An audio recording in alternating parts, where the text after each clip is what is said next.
how beautiful you are.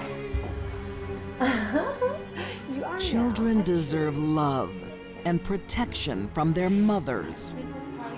But some women should never give birth. Quiet! It's very, very hard for people to understand how a mother could kill her children, but it happens. A mom wants to possess her children at any cost. It's by far the most shocking crime I've covered in my career. A devout Christian mistakes delusions for divine messages. And the voices were telling her that this was not a place for her children to be. And a Philadelphia mom keeps lethal secrets for decades. One death is horrible, a second death is suspicious, a third death is a crime. When these deadly women snap, it results in the murder of innocents.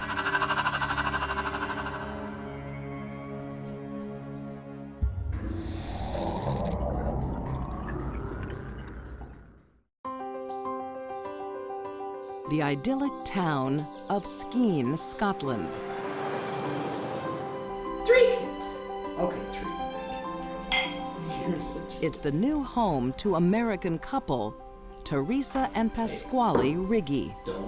They were the all-American couple who seemed to have it all. They moved because of his job to the United Kingdom in 1990, and thereafter, for a period of several years, were very happily married couple. They put down roots and start thinking about raising a family in Scotland. So do you know what the success rate for IVF is? But a natural pregnancy eludes them. They turn to IVF. It takes several years, but finally, in December 2001, the gift they want, twin boys. Friend Amber Siebold remembers the joy. She seemed like a very loving mother, very kind and very together as well. She was always immaculate. Her children were always immaculate. You know, they were always well fed. Teresa's besotted by her boys. She puts them before everyone else, even her husband. Teresa immediately banished her husband from their marital bed and brought the babies into the bed and slept with them there. Scotland and IVF turn out to be wonderfully fruitful for the Riggis. Pasquale is earning good money, and after 3 years, they have another child, daughter Cecilia. But Teresa's love for her children is starting to become an obsession. Princess party next year? Yeah. She didn't let her children socialize with anybody around them, largely keeping them inside the house. You want to have a princess party for your birthday? TV reporter James Matthews discovered it wasn't just the children staying indoors. She didn't engage with the outside world to any degree herself. It's very nice you're going to color that. Mom, why can't we go to school like other kids? Teresa didn't even trust the education department, insisting on homeschooling them. You're much safer here with me. She had talked about how she had had a hard time in high school, and that's why she wanted to homeschool her children. They need to interact with other kids. Why can't you see that? They're not going, and that's final! Obsessed with her children, Teresa leaves her husband out in the cold. I want a divorce. Pasquale now has little sway in the household. The two parents drift apart. She talked about, you know, their differences in sort of parenting from the beginning, and they just became her all as soon as they were there. So nobody else mattered anymore. Finally, Pasquale has enough. He moves out of the family home. Teresa reacts badly, not because her husband leaves her, but he now has visitation with their children for 4 hours every week. She was absolutely devastated. She just couldn't imagine even 4 hours a week without them. Teresa Riggy had among other things, a paranoid personality. No one is safe from Teresa's paranoia. I had an Easter party at my house that her and the children came to. She had little sort of locator things. Can we go now? So if she couldn't see them, she would just press the button and it would beep. If they were out of her sight for a second, she would be, "Yeah, where are you? Austin, where are you?" Luke? Just getting upset. Look what I found! Austin? Putting electronic tags on the kids was an example of the crazy thinking that was going on in her head. That's an extreme thing to do to little kids. Where have you been? Just over there. Well, that's not good enough. I told you to come straight back when you heard the beep. Alarmed by this sort of behavior, Pasquale decides he has to act. He petitions for full custody of all 3 children. Teresa could soon lose everything, but she has no intention of letting that happen. I just remember her saying if he ever got custody of them, you know, he would never see them again, something along those lines. And what I really remember is her face, because it was like pure determination. You know, she wasn't gonna let that happen under any circumstances. 3 kids. Okay, 3 kids. When California couple Teresa and Pasquale Riggi first moved to Scotland, they wanted a family. And with some help from IVF, they now have one. They need to interact with other kids. Why But can't it's you see falling that? apart. Not going, and that's final. Teresa's obsessed with her children and won't let them out of her sight. You're so beautiful. Pasquale has moved out, and he files for full custody. The war of the Riggis is about to take a tragic turn. She phoned Pasquale Riggi at 11:30 at night Are you planning on taking the children away and from me? asked him, "Are you trying to take my children away from me?" His reply was, "Well, you've left me with no choice." And she said, Say goodbye then.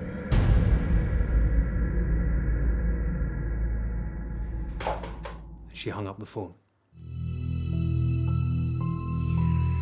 On August 4th, 2010, Teresa takes family law into her own hands.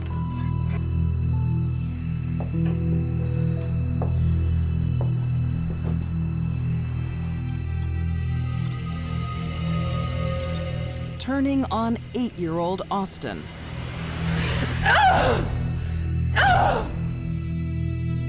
It is utterly shocking when you think about what these kids must have experienced, what they must have seen, and how desperate they must have felt. It is utterly horrific. One by one, Teresa chases down her children. They saw her coming, they tried to stop her, she probably chased them around the apartment. Each of them saw her doing this.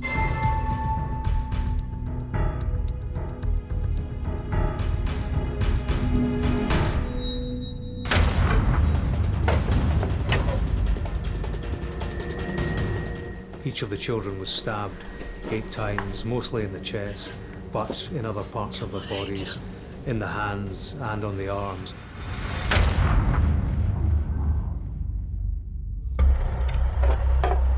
In killing the children, she used 3 different knives.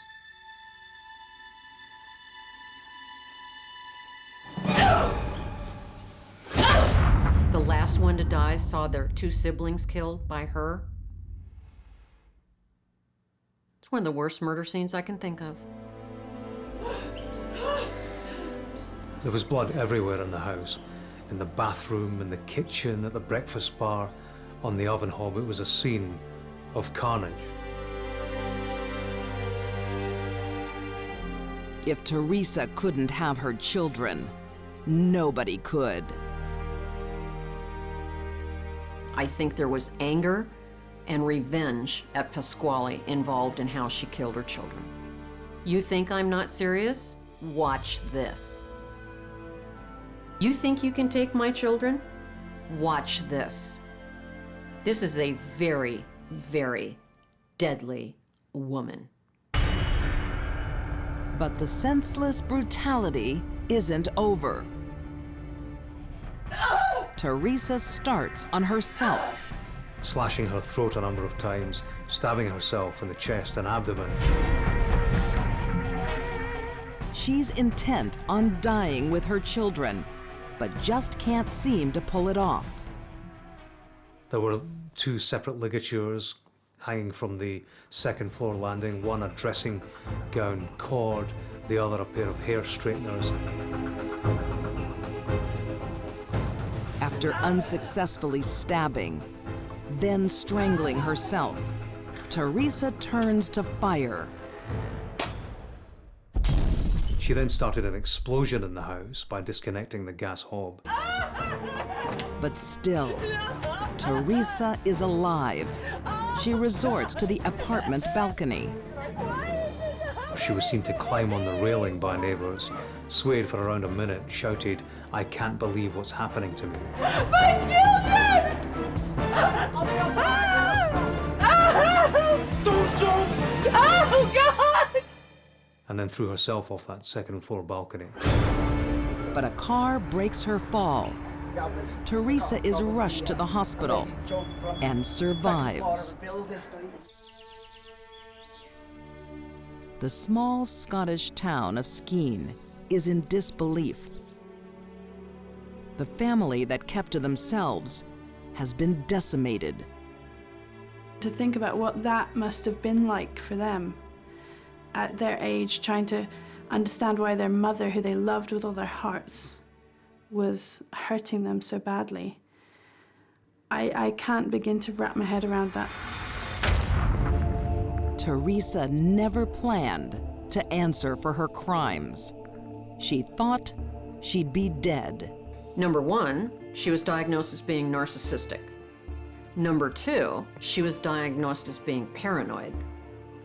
And number 3, she was diagnosed with histrionic personality disorder.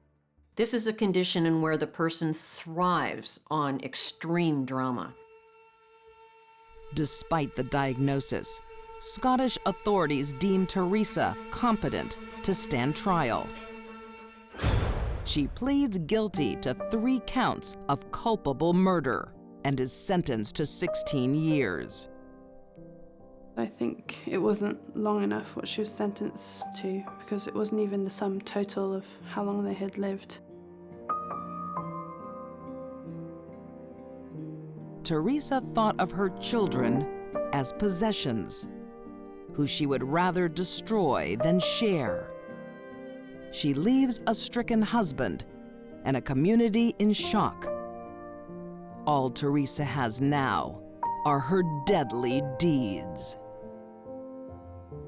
Teresa Riggi has never expressed any remorse. Psychiatrists who have examined her say that she continues to believe that God was calling her and her children home.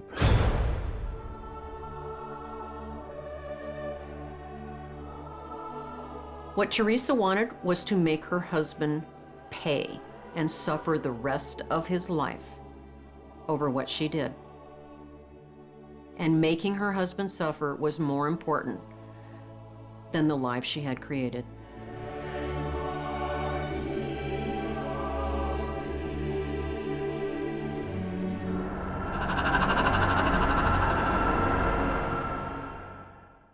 When a mother hears deluded messages This was a very ugly world. This was not a place for her children to be. about what's best for her children, She thought she was doing something good for her children. the unthinkable can happen. The voices tell the person horrible things about themselves, and it can make the individual very, very dangerous to other people. Setting the right example is important to Milwaukee mom Elise Ledvina.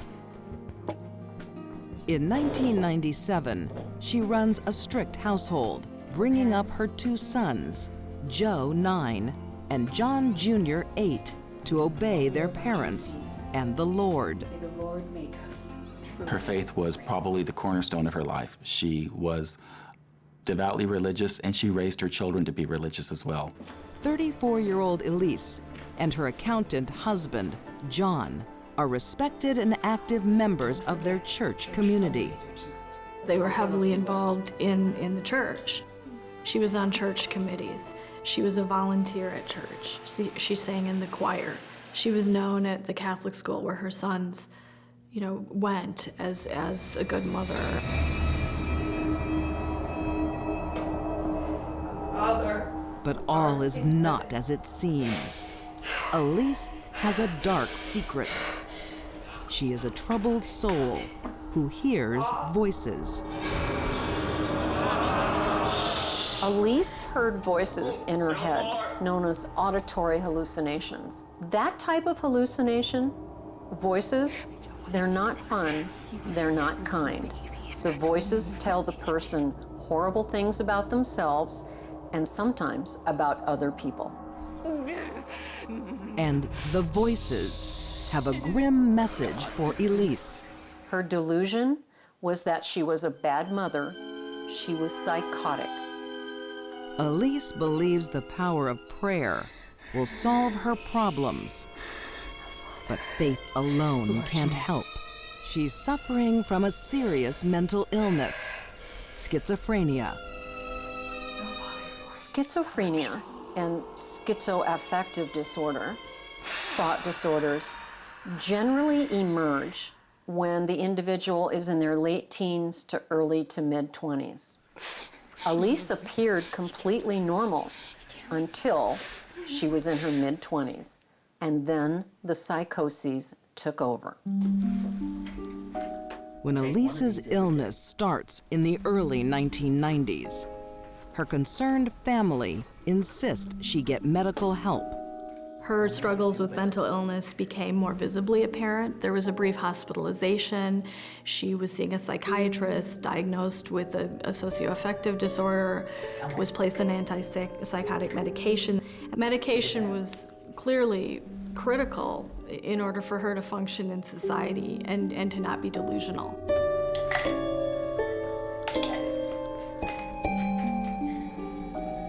But Elise doesn't trust the medication. She has more faith in the voices than pills. Part of the nature of the illness schizophrenia is that the patient is suspicious of medication. They think it's poison. They become paranoid about the medication, and that's one of the reasons they don't want to take it.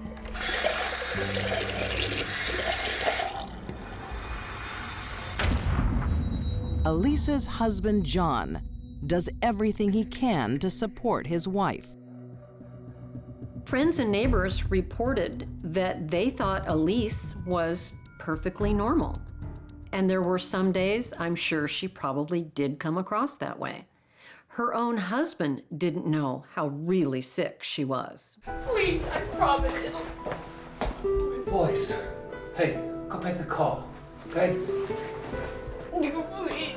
Without her medication, her behavior becomes so erratic by 1994 that John decides he must leave Elise for his son's sake. Please.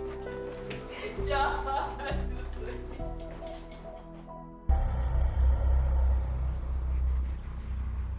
For a time, the boys had gone to live with their grandparents because of their mother's instability. So there were obviously signs of great trouble within the family and within the home.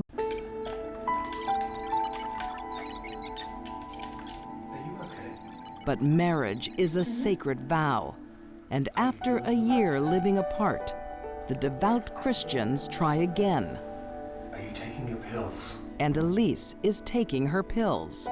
I'm about to take one here. Do you want to? Sure. After they reunite, they had a couple of good years where it looked like the medication was working, the treatment was working, and that they would be a successful family after all.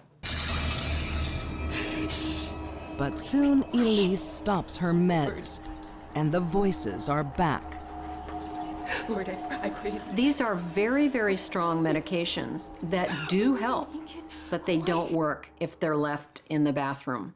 The meds have to be taken every day. But when this mom's not taking her pills, bad things will happen. Elise did not have a history of violence. She did not have a history of outbursts or anything that would indicate what would happen next. Don't listen to you. I don't listen. I'll try not to be. Milwaukee couple, Elise and John Ledvina, seem to have a good life with their 2 sons. The committed Christians are pillars of their local church. But Elise is fighting her own demons, schizophrenia. She stops taking her medication, and her delusions return. Elise didn't want to take the medication. She didn't like the way it made her feel. And this is typical of a lot of schizophrenics. They start taking the medication, and then they think, well, I'm well now. I don't need to take it. I can hear you. The voices are more controlling, and their message more chilling.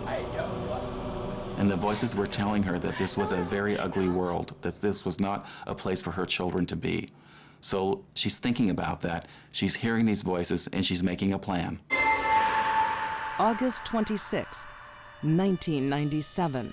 Elise washes up after the evening meal. Her 2 boys have gone their separate ways.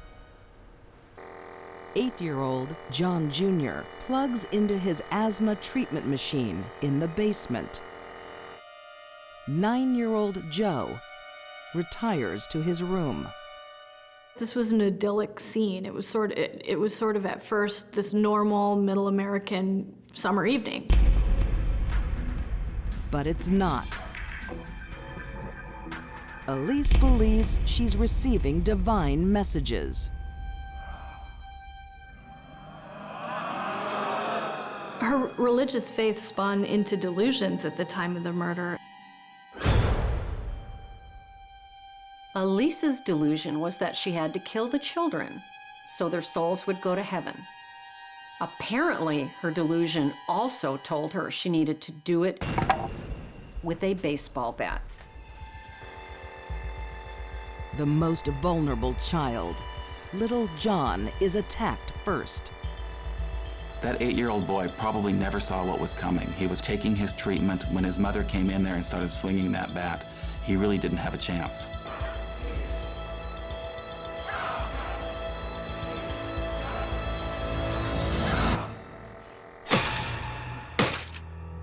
Elise? The father hears thumping sounds coming from the basement. He has to take time to rush in, and she's still hitting her son with the bat. What are you doing? Oh, God! He takes that bat from her, holds her down.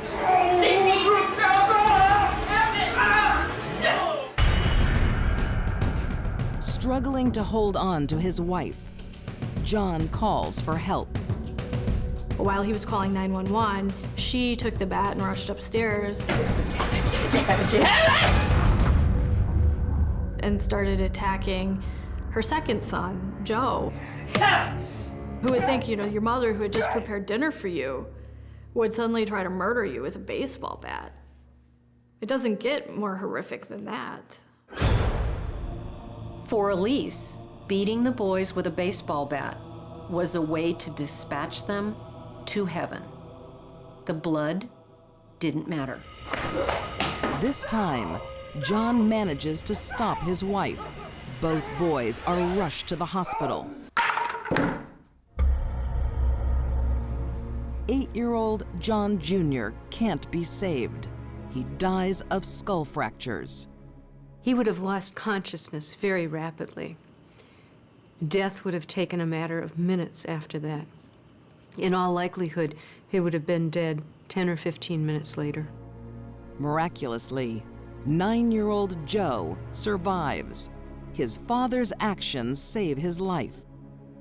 His father made it upstairs in time and was able to wrestle his wife off of the boy. Fortunately, her second son did not receive as many blows as her first son. He probably only received 2 or 3, maybe 4 blows, enough to cause skull fracture and some underlying brain injury. There is no question about who commits these crimes. Police arrest Elise at the scene. She was immediately charged with the most serious offenses under Wisconsin law: first-degree intentional homicide and attempted first-degree intentional homicide. For what we are about to receive, Elise offers a shocking explanation as to why she attacks her sons. She thought they would be better off because she couldn't provide them with a good life in this society because it was too twisted, and the bad influences of television and so forth. So she thought she was doing something good for her children by murdering them. Lord, be with me. Lord. It's not unusual for people suffering with certain types of schizophrenia to believe that God is talking to them. It's known as religious ideation, and it can make the individual very, very dangerous to other people. Elise is found criminally insane and is committed to a mental institution. This is one of those tragic cases. She was a woman who actually loved her children, and her mental illness drove her to do the unthinkable. In 2007, after being committed for 10 years, she is released on the condition she never contacts her former family.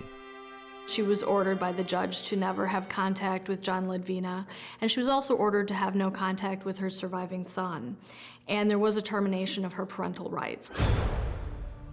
The court hears testimony from prominent psychiatrists that now Elise is medicated, she's stable. Her dangerous religious delusions, a thing of the past. But not everyone thinks justice has been served. As a member of the community, I'm disturbed that Elise Ledvina got out. And I think anyone who's capable of murdering their own child is always going to be, in some level, a threat to society. I think this is the most cold-hearted crime that could be committed for a mother who brings a child into this world to be capable of murdering that child, and in such a heinous manner. Some psychologists and psychiatrists would say that society is safe from Elise. Maybe they're right, and maybe they're wrong. But I would not let Elise babysit for me.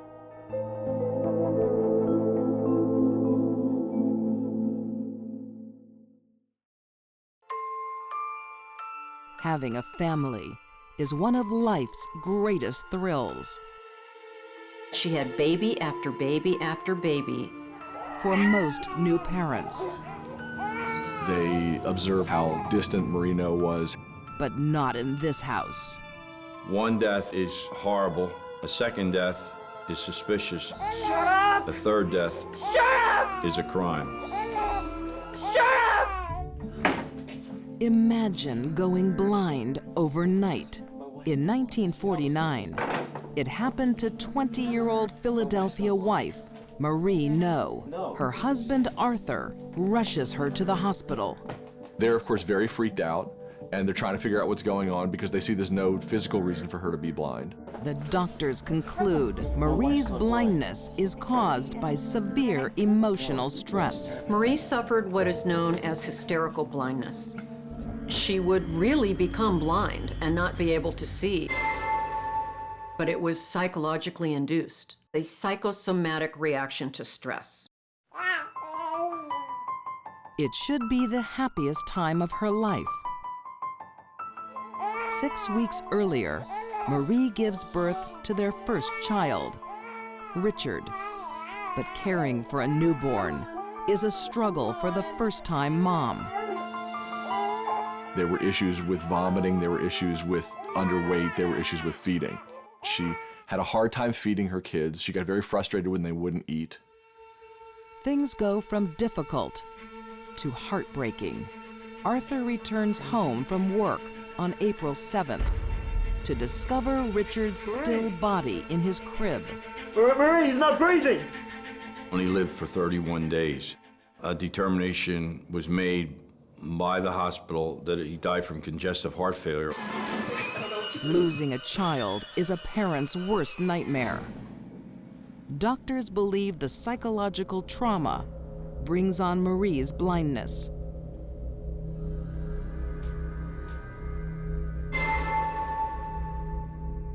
So they go through this incredible experience. They have a baby, they lose a baby, then she goes blind. Then they have to treat her for that. But they want to have other kids, so they move on.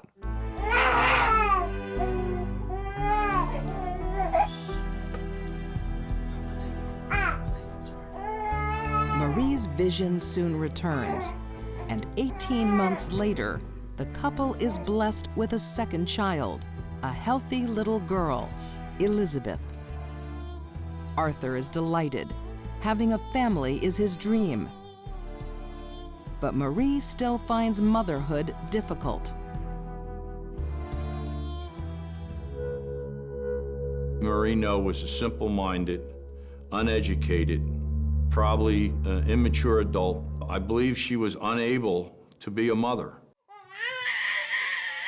When baby Elizabeth becomes ill, Marie makes frantic calls for help. Thank you. Hurry, please hurry.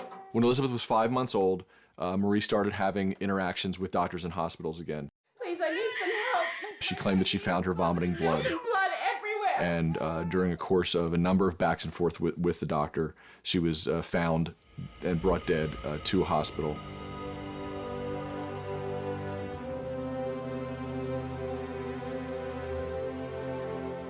The death of her babies is too much for Marie. She seeks counsel from her priest. She wanted to get her tubes tied. I just don't want to lose another baby. I know. She was about to do it, and she went to see her priest, and her priest told her it would be a sin. A mortal sin.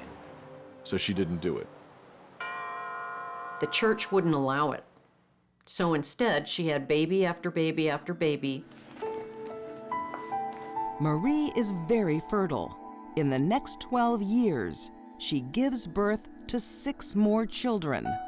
2 are stillborn, but the other 4, 3 girls and a boy, are in good health when they leave the hospital.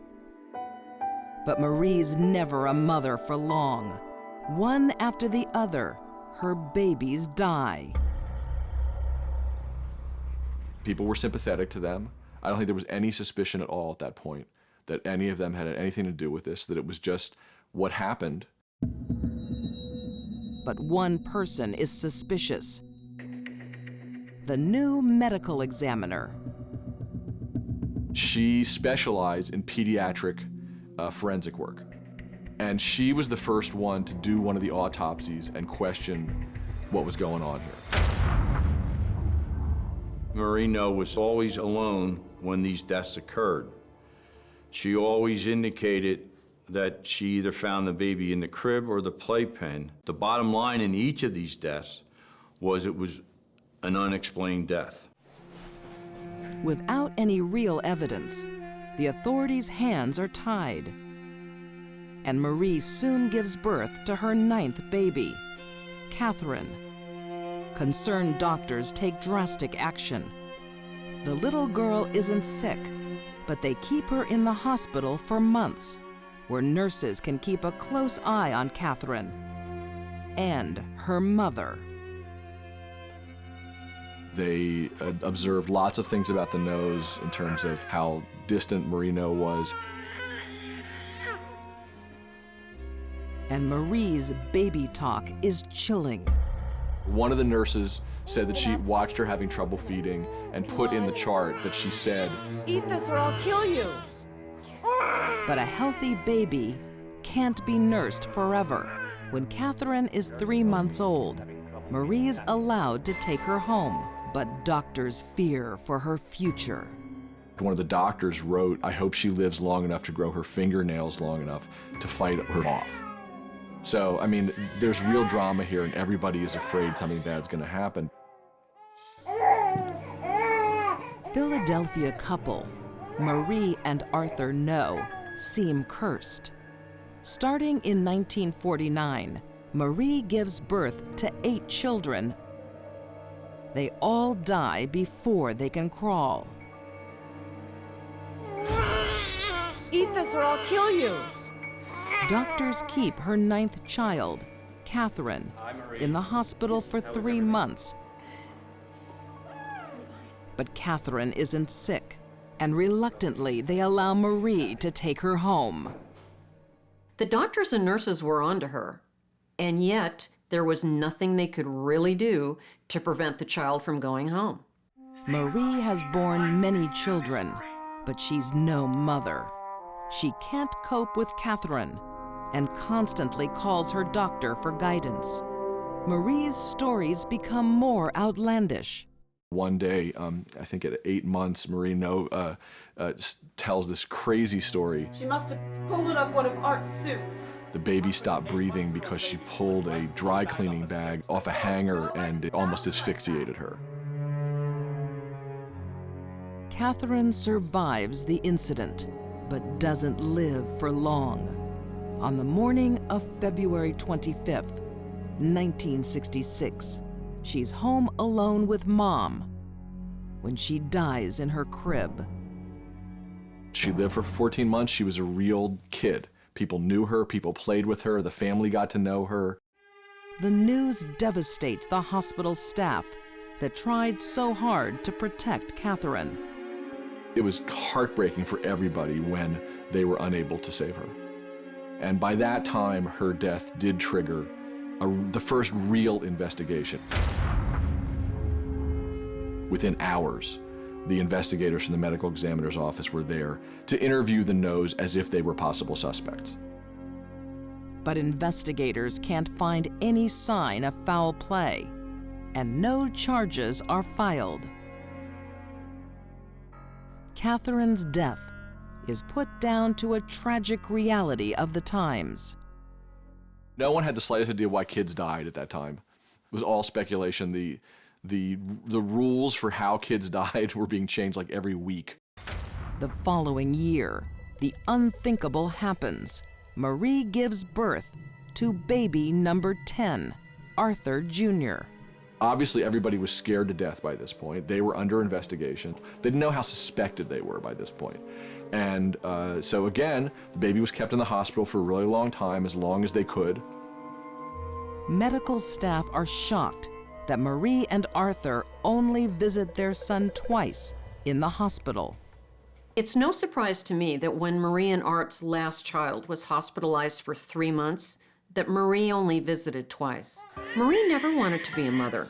Only weeks after baby Arthur goes home, the cycle of near-death incidents begin. The reasons why the babies weren't breathing were getting sort of more and more ridiculous. The family cat had smothered the baby's face, and so she had to bring the baby in because that's why the baby wasn't breathing. That's almost like a joke. But Arthur's death is no laughing matter. He passes away on January 2nd, 1968. Again, the minute he died, the medical examiner's office was again investigating this case. Quiet! But the investigation goes nowhere and is dropped. For 30 years, the deaths remain a mystery, until journalist Stephen Fried hears of a very similar case of baby deaths that was proven to be murder. He starts digging into Marie's life. When we were trying to convince people why this 30-year-old case should be reopened, the only explanation for it was that 8 kids had died without any justice. The case is reopened, and in the 1990s, a lot more is known about the psychological makeup of mothers who kill. Marie Noe fits their profile to a T. She was a woman indicative of many of the traits of people that commit infanticide. Primitive, psychologically inept person who couldn't be a mother and decided to end the lives of her children.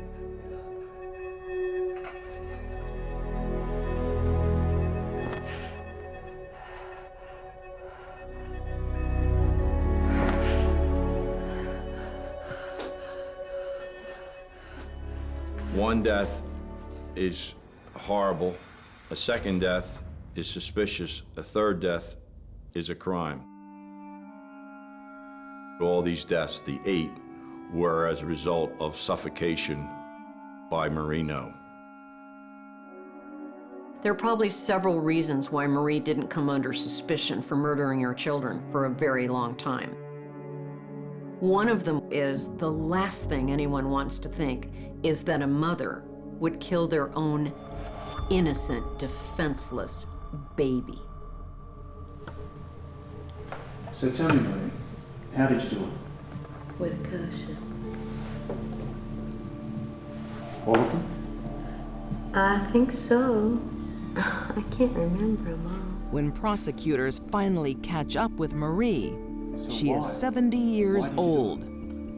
To everyone's surprise, she quickly confesses.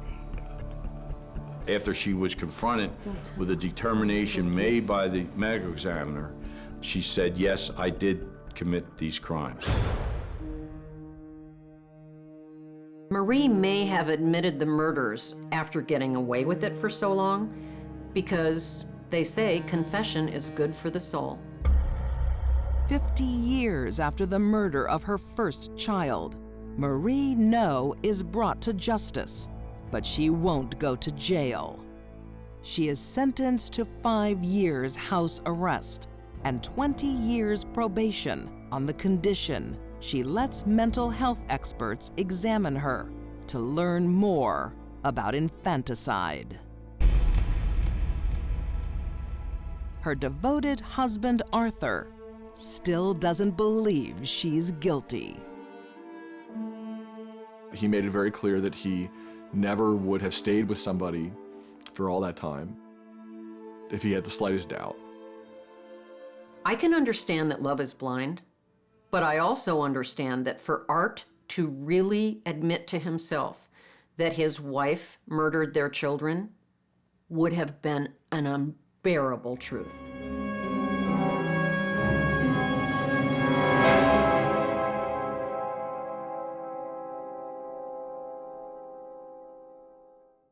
Eat this or I'll kill you. These deadly women brought life into the world and then took it away. Teresa Riggi thought her children were possessions. Elise Ledvina gave in to the voices in her head. And Marie Noe could make babies, but couldn't care for them. All 3 women destroyed the precious bond between mother and child. It was the murder of innocence.